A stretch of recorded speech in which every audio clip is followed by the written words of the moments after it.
जादुई डायरी। हरदयाल नगर नाम के एक शहर में विनोद नाम का लड़का रहा करता था। विनोद अपने माँ बाप का एक लौता बेटा था। विनोद के पिता खेतों में मजदूरी का काम करते थे और विनोद की माँ हाउसवाइफ थी। वो घर का काम संभाला करती थी। विनोद पढ़ने में बहुत अच्छा था। वो क्लास में हमेशा फर्स्ट आता था। वाह विनोद, तुम तो बहुत ही होशियार हो। तुम्हारे माता पिता बहुत खुश रहते होंगे तुमसे। जी सर जी, और ये सब आपके ही आशीर्वाद से तो है। विनोद के माता पिता सच में उससे बहुत खुश रहते थे और उस पर गर्व भी किया करते थे। लेकिन एक दिन खेतों में काम करते वक्त बिजली गिरने से विनोद के पिता की मौत हो जाती है। खबर लगने पर विनोद और उसकी माँ भी खेतों में पहुँच जाती है। हे भगवान, ये तूने क्या किया? अरे मेरे नहीं तो कम से कम हमारे बच्चे के बारे में तो सोचा होता। विनोद के पिता का अंतिम संस्कार कर दिया जाता है और अब विनोद के घर की हालत बहुत खराब हो जाती है। बेटा तू फिक्र मत कर, मैं कल से घर घर जाकर काम करूंगी और तुझे पढ़ाऊंगी भी।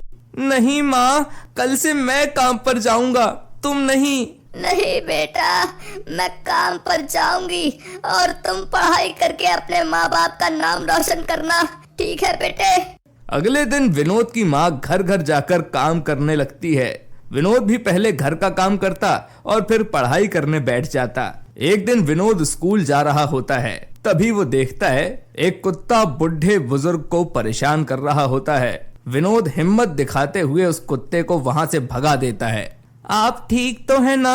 आपको कुत्ते ने काटा तो नहीं?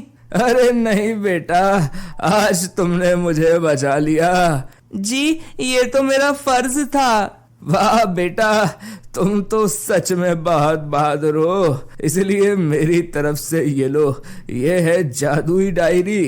क्या जादुई डायरी?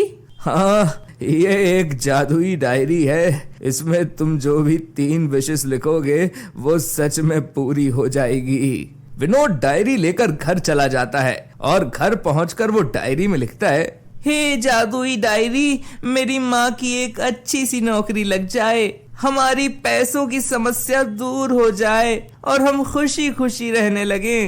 कुछ दिन बाद ही विनोद की 3 विशेष पूरी होनी शुरू हो जाती हैं। उसकी माँ एक अच्छी कंपनी में नौकरी करने लग जाती है। उनकी पैसों की समस्या दूर हो जाती है और विनोद और उसकी माँ अब खुशी खुशी रहने लग जाते हैं।